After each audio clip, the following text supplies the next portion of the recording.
Good afternoon, church.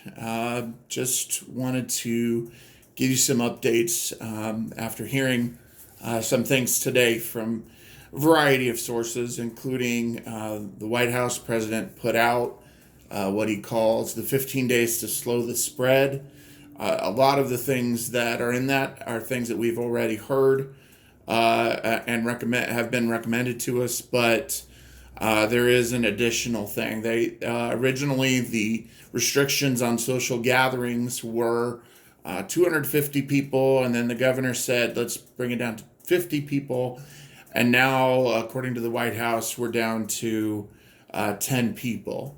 And so, that being said, and having counseled with others, I've made the decision it would be best not for us to hold public worship here at Landmark Missionary Baptist Church of Jurupa Valley, effective immediately. And so that would begin starting this Wednesday night and would go for at least 15 days.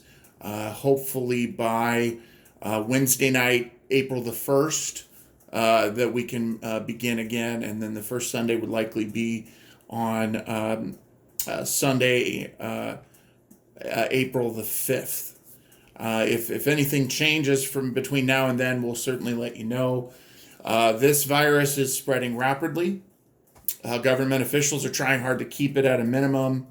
And even though the likelihood is that all of these precautions are far more than what is necessary, it's better to have done more than necessary than less than necessary when we're dealing with something that we really don't fully understand. And as of this point, there is no vaccine. Okay, all that they can do is test for it and treat the symptoms. So, of course, I encourage our people to also practice the personal precautions as well. Wash your hands frequently. Keep your hands away from your face. Sneezing or coughing into your elbow or tissue, not onto your hands. Disinfecting frequently used items and surfaces as much as possible. Stay home if you're sick, if you have sick kids, if you're vulnerable to sickness or are elderly. And unfortunately, that's a good portion of our congregation at this point, anyways. But, if we do these things, it's going to help keep the spread of this disease to a minimum, and we can certainly do our part in that. In the meantime, I plan to record my message for Sunday mornings on YouTube. Working on trying to figure out live stream as well, and some other options there. And then we can post links on Facebook, and I can send you the link in a mass text to church members and others that would desire that as well. Also, we live in an age where we can connect and fellowship with one another in a multitude of ways, not just in person. And we need that right now. If we're isolating and we're quarantining, then we're going to be distant from one another, and that becomes very hard on us. So I encourage you, call one another, text one another, video chat, find things to do with one another, and certainly pray with and for one another at this time. It's not a time to fear. There will never be a time to fear, because God has not given us a spirit of fear. We follow God. We don't follow the world, even with the things that are out there, the panic that seems to be happening. Our fear adding to that is not going to do any good.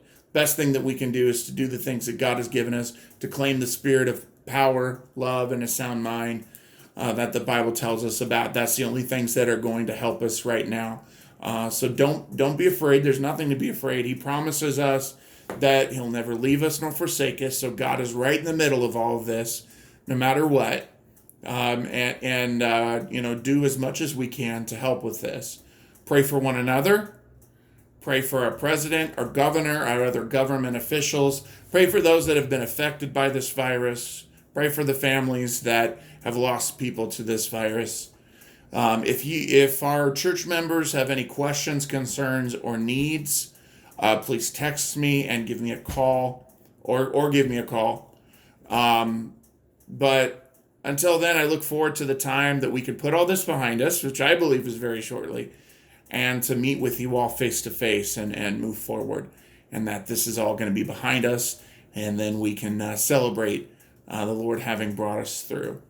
I pray that you guys have a great Monday. I love you all, and I'm praying for you. God bless.